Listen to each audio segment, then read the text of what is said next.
I was more focused on technicality and client service more than anything else. The most important piece is service, right? So how you understand and how you explain it to the client and actually show that you're making a difference in their life.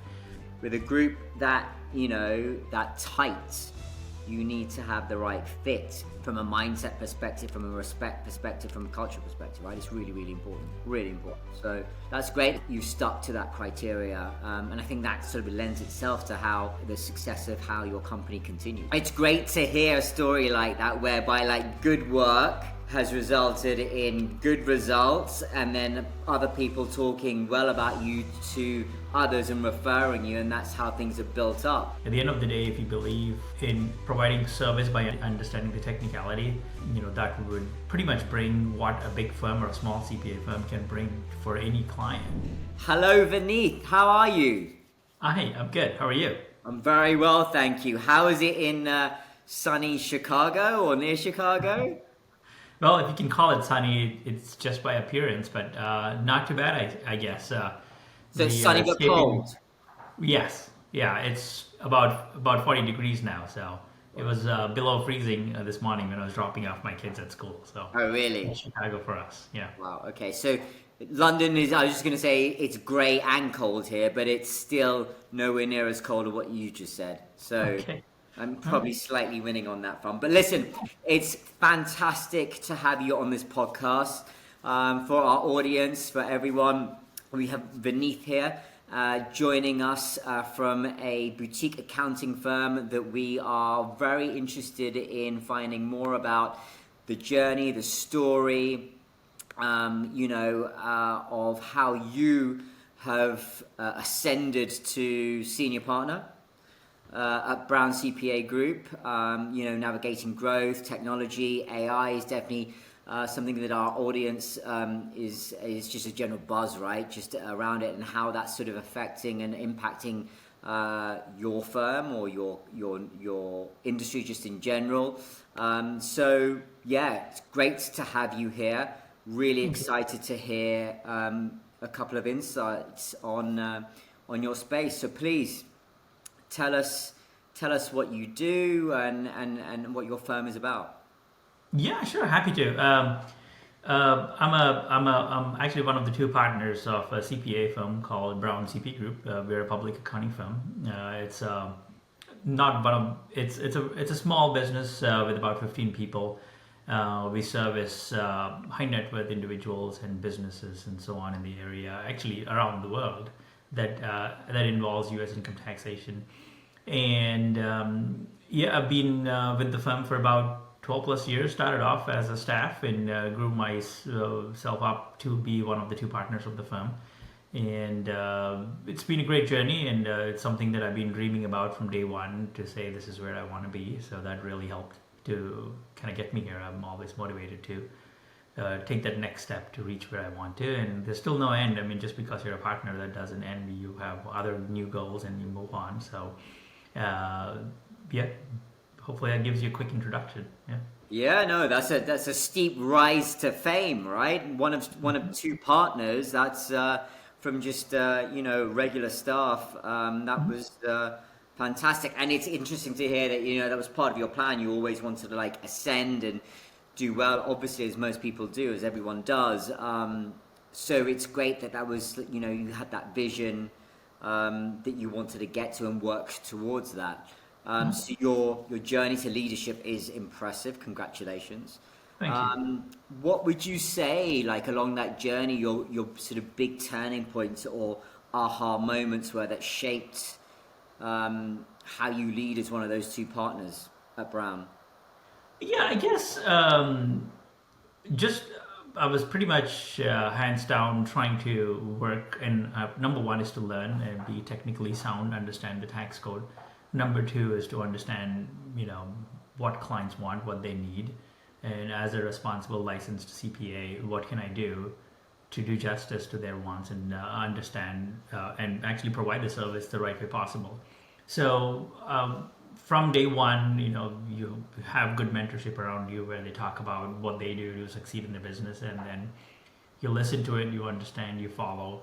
And then as you go through the process, you'll come up with your own ideas and your thoughts on how you can move forward to the next step and combine all those together and just walk through. And I just being in the fact that I was born and brought up in India and started working in the United States, one of the barriers were communication and understanding the culture. And so I was more focused on technicality and client service more than anything else. And clients saw that I'm not great at taking clients to golf or actually like a Cubs game and schmooze them and get them as a client. I'm more of a person where here's what I can do to help you to save taxes, and here's what we could do, and that's what helped. So I work with one client, and they like my work, and they tell their neighbors and their friends and colleagues and so on and so forth. So majority of our clientele just grew by word of mouth, and majority of the clients I specifically worked one-on-one were able to refer me a lot of clients. And I would say it was a long but gradual turning point where one client said refer to another, and those clients refer to other, and so on and so forth. And it grew to a stage where now I'm managing a good chunk of our client engagements, and that's the reason why I felt like I was automatically in that place, because it was just diligent, focused on client service and making sure that they're aware of the advantages that we're able to bring in. Yeah. That's fantastic. I love that. You've gone from a place of like credibility, of knowledge, of technical acumen to be able to offer ultimately what people care about is, great client service, and ultimately what they're going to get out of what you do for them, right? Because that's what people care about. What's the outcome for me? And you've been laser focused on that, as opposed to sort of the fluff of golf or client entertainment, as it were. And I love that. And it's great to hear a story like that, whereby like good work has resulted in good results, and then other people talking well about you to others and referring you, and that's how things are built up. You do hear so many stories of people who, regardless of their talent, their ability, their work ethic, they still get, things still don't necessarily work out for whatever political reasons there are for, and they exist, right? But you've been able to navigate that in the space that you're operating, which is great to see. So congratulations on that. Thank you. Appreciate hats off for sure. From what I read, Brown CPA promises sort of a large firm capabilities with a boutique attention, I think I read. So, from the inside, I guess you give it a little taste there of what it is, but what does that look like from the inside, and how do you keep that balance alive as your practice grows? Yeah, good question. So our belief is the tax code is a tax code. You even if you work from your bedroom or you're working in one of the skyscrapers in Chicago downtown, no matter how big the company is, or the tax code is a tax code. It's about the person who can understand. So, I have some experience in the top 20 CPA firms, and we have a couple others in the office who have experience where we saw how people learn and kind of provide services. But at the end of the day, if you believe in actually providing service by understanding the technicality, that would pretty much bring what a big firm or a small CPA firm can bring for any client, right? So, the number could be, instead of 100,000, it could be 100 million, but it's still the same tax code. So, if we can simplify that to that extent and apply things, respectively, I think that would really, help you feel like you can serve as a client no matter how big they are. So with that motto in mind, we've been focused on that. And one thing that we did identify, we have clients coming from big companies like Orba, McGladrey, and all these big, sometimes even from E&Y and PwC and so on. These clients are too small for them, and they're too big for like small CPA firms without the bandwidth of the knowledge and so on and so forth. Small CPA firms are focused on volume-based business where they want to actually file a return on. They don't want to deal with the client. So we were able to kind of stay in between and provide that additional attention these small businesses need. And as I said, tax code is tax code. No matter which firm you are, you just apply it properly, understand it, and provide that service properly to the client. And you should be able to you can do justice. And the most important piece is service, right? So how you understand and how you explain it to the client and actually show that you're making a difference in their life. Because I can tell a client you owe $10,000 and the client will write a check. But I can also tell a client you actually owed $20,000, but the planning we did brought the balance to $10,000, and that makes a huge difference because now you're trying to show the value you bring in, again, you're not making this up; you're actually doing it. But it's important to present the value you're bringing in. If you don't present that, even then the client wouldn't know the value you're trying to bring in. So I think these are the factors that really help us kind of feel like they are working for a big firm, or they are working with a big firm, but with a small firm touch where we have a one-on-one and not the price of a big firm. That's amazing. So you've really captured a quite a decent market, and then you've gone deep into that vertical. It feels like, Yeah. which is smart, very very smart. And then you've sort of made your name in that space amongst people. Smart move. Well done. Thank you.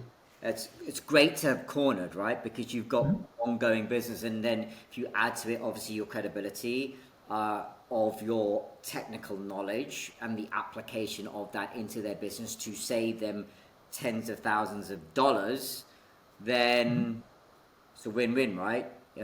Who's not going to want that? Who's not going to want that? So what do you think defines Brown and the culture within your firm? How many people work at Brown, for example? We're about 15 people. I would say culture, fairly friendly, laid back. We want everybody to feel like it's another small family they have outside their own family.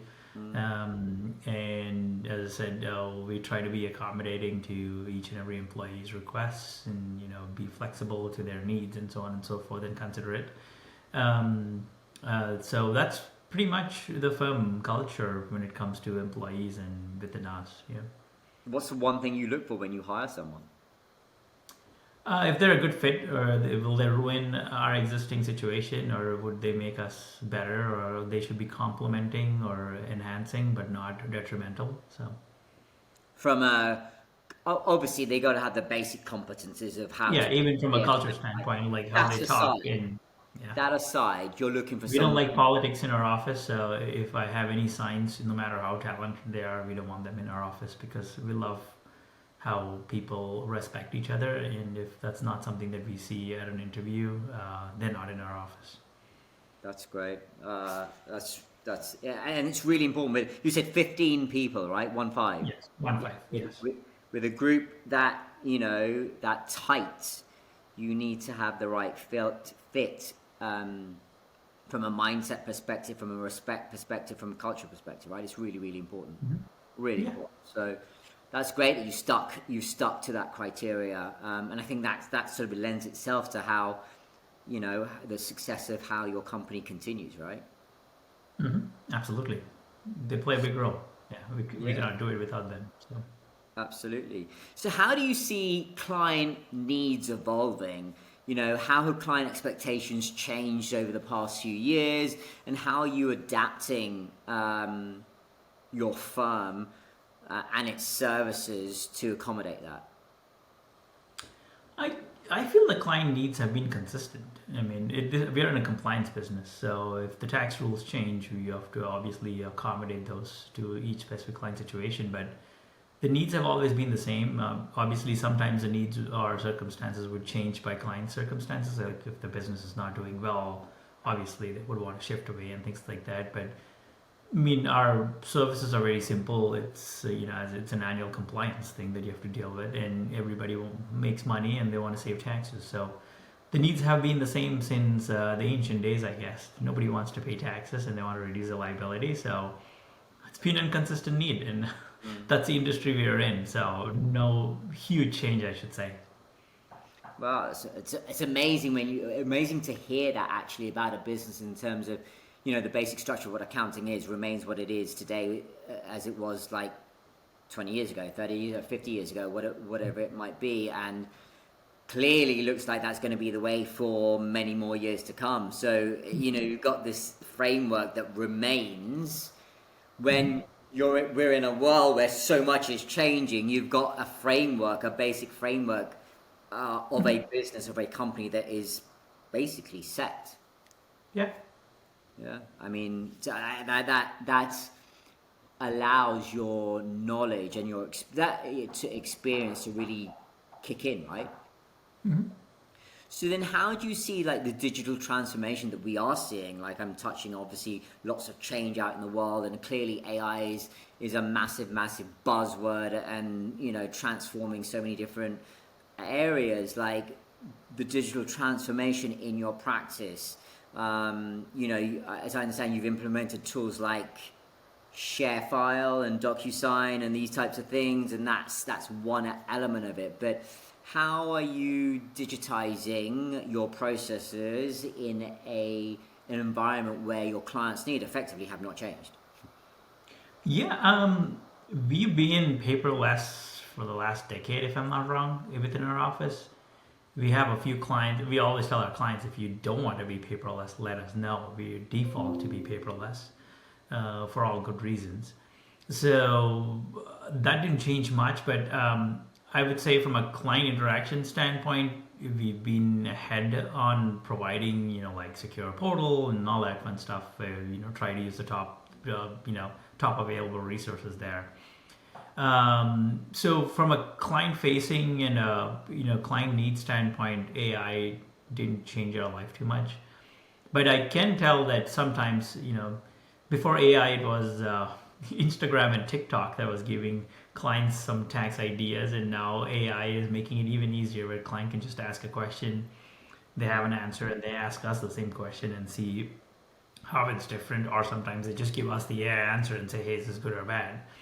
Some of the times AI does a surprisingly good job. It does give the answer, but at the end of the day, that needs to be implemented, that needs to be interpreted, and they need to build some confidence in if this is right or wrong, and that's where they would need people like us to vouch for. And again, for us on a day-to-day life, for us as CPAs, as we work, I mean, it helps me a lot. The AI, I use those tools on a daily basis. Especially preparing emails or preparing tax opinion letters or research and double check and so on and so forth, because we know the fundamentals of the tax code and how it should be. So we kind of know the answer. So many of the times you're searching for an answer that you might already know, or you have a hunch and you want to just make sure. So it expedites the process. It doesn't replace the process, I would say. Before, I used to go to the code section, and we have other research tools that we go, and it would have taken me 15 to 20 minutes to find an answer, but now it takes 5 seconds because of AI, and it tells you where the resource is, and go look at the resource and see the context and so on. So I always tell everybody in our office, if you're learning something, don't use AI. If you know already and you want to double check to make sure it's correct, use AI. Because if you try to learn and you get an answer, you miss the process, you miss the fundamentals. And if you don't know the fundamentals, how will you advise a client? Because you don't know the root cause. And if the situation changes, how do you apply the root cause to get to the answer? So that's pretty much our big take on technology. So as I said, we do see some tools coming up where AI could help gather information and so on and so forth. They are still in their baby phases. So hopefully they'll evolve, and that'll make our life easy on processing a tax return. Mm-hmm. But the end result is pretty much, getting actually those tax returns done. And one other thing that I always tell everybody is nowadays, if a person wants to spend some time, they can file their own tax return. It's not complicated. With the technology out there, there's TurboTax and H&R Block and all the AI tools and so on and so forth. Anybody can file a tax return. But the confidence of, is this done right, is something that they wouldn't have if they don't use a professional. And the other piece is, if we're not doing a tax return, it's hard for us to review and advise on what's the right way to file a tax return. How do you plan for it? There are many things that you can do ahead of filing a tax return to make your tax situation efficient. So if you're just filing your tax returns by yourself, and if you don't have a professional who's advising you on, okay, hey, make a purchase before the end of the year, or well, let's put some money into your retirement accounts to take a tax deduction, and so on and so forth. All those advices are not as efficient in an AI than us as of now. Who knows? That'll change, but I think that is a big play on the AI aspect as well. Interesting that you talk about, don't learn via AI, just use it for sort of efficiencies and such. So as I understand and what we're hearing, you're using AI to help you check work. So does that mean you're just putting something into ChatGPT 5 or Claude or Perplexity and just saying, what does this look like? Yeah, I mean, sometimes I compose an email and I throw it in there to help me kind of word it properly. Yeah. I would say that's my majority of the usage. Sometimes I do take a tax code and say summarize it for me, or if I'm dealing with an M&A transaction, take an agreement and say summarize it, put the bullet points, or say find this particular provision and so on. So it does help me from those aspects. But as I said, I'm still reading the source documents, and I'm still like the one who's composing everything. Yeah. I'm just asking it to refine it for me. Yeah. I'm not an English major, so I'm sure AI kind of is. It does a better job framing a sentence than how I can put it on an email. Right. But Yeah. sometimes it doesn't too, so you have to kind of tweak what it does to make it even better. So it's kind of, as I said, it's an aid, it's an assistant, it's not a replacement yet. For sure. At I least mean, for us. listen, I think I'm a massive proponent of AI, but at the end of the day, I've always said this. We humans still steer the ship, right? And we need to steer the ship because the technology is genius, but we've got to put it in the frameworks of how we want it to go. Yeah. And I think that again, I've been saying this for like 2 or 3 years, but it's become more popular recently in terms of like a coin phrase or a catchphrase. But AI won't replace us, but humans that use it will replace humans that don't, for sure. And I've been saying that for like 3-4 years now, and that's becoming more and more of a buzz phrase. But if you think about the efficiencies that you gain from chucking an email into ChatGPT 5 and the instantaneousness of that search or whatever it might be, that technology into your processes in Brown, if you think about that, what does that make you think in terms of AI applications? Yeah, I mean, I guess our industry is not there where I can just plug something into ChatGPT and integrate into it. We use certain softwares, so we are waiting for those softwares to integrate into AI to kind of see the difference. And we do see like they're working on it. They claim that there'll be some integration going forward. So I guess to answer your question, we are like in a very early stage to see what to expect. What's the biggest bottleneck that you guys have as an accountant in terms of like your day to day? Oh, our bottleneck is time. Like Right. we don't have enough time, and phone calls and emails and so on and so forth. I wish somebody else can handle those. And training the next person in line and bringing them up is pretty much the bottleneck resolver. So in that context, for example, in terms of AI, you could have a customer service sort of agent, an AI agent that did the basic customer support services that could then say, Yeah, majority of our phone calls are not like hey, can you find this for me that I already have. It's more about, hey, I'm going to buy a machine. How do I buy it? How do I structure? So you can't have AI tell because they need to know the background of what type of entities they have. It's like a huge web of of transactions that interplay each other. So which I have it all in my head. So yeah. I'm able to give that answer. So it's hard for somebody to jump in and figure that out. For sure. Listen, the intricate, sort of human cognitive thinking process of something as complex as what you just described absolutely requires a human. I'm more thinking about like the higher level, superficial level incomings, in terms of like saving time to like just organize incoming leads into a qualifying sort of CRM client management type system for then. Yeah, I mean, those would help, definitely. Yeah, like if I get a request to say, hey, well, if a client sends me an email, can I get a copy of my last file tax return? I wish there's an agent in my Outlook that can give it to him or Yeah. her.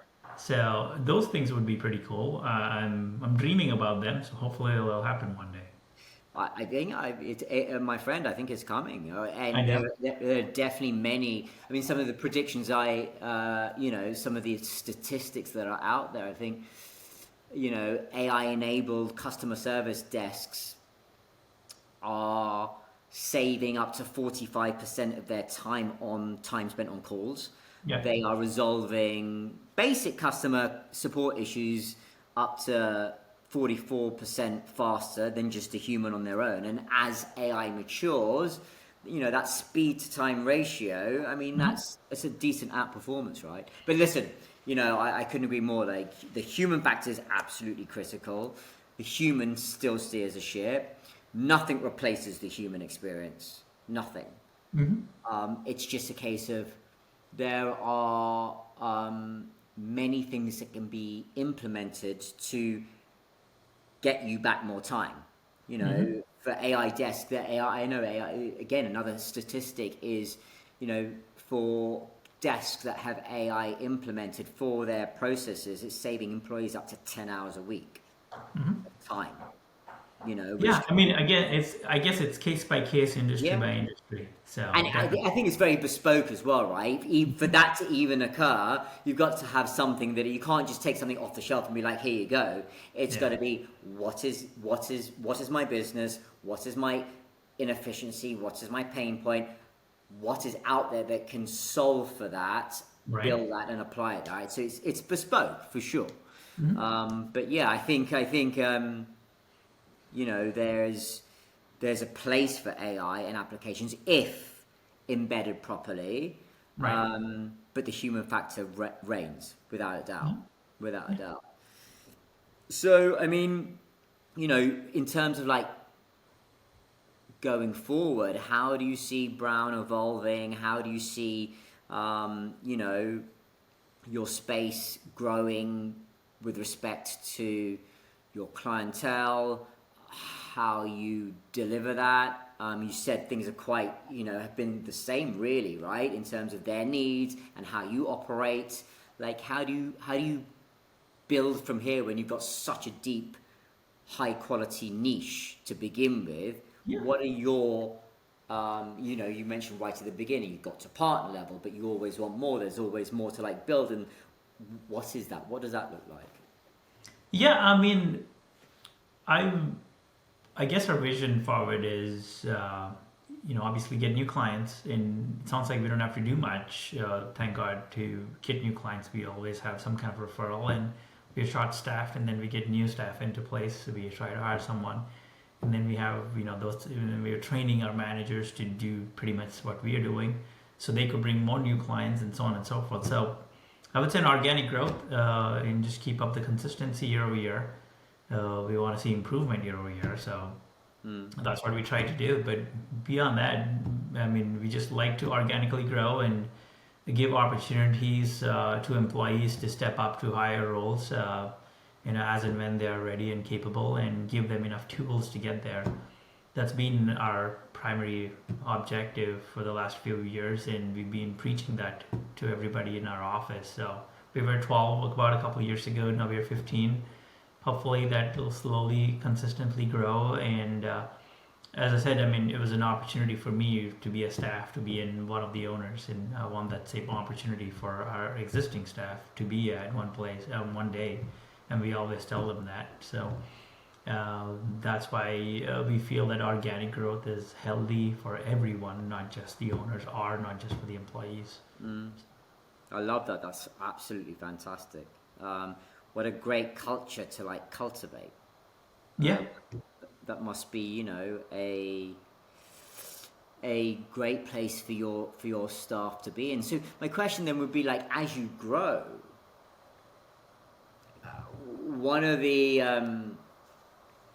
one of the dynamics of having more people is that small that tight knit culture dilutes in, you know, you.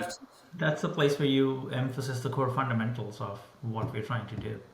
If we ingrain that from day one to say, you know, we don't want politics, we want understanding, we want people, that we respect each other, and have those guidelines in place when you hire new people. I know you can't control every single thing, but the least you could do is emphasize, you know, the purpose, objective, and say, you know, this is what we're looking for. And the more and more you say it, and the more and more everybody's trained, and if everybody's looking at it that way, hopefully you'll keep that way.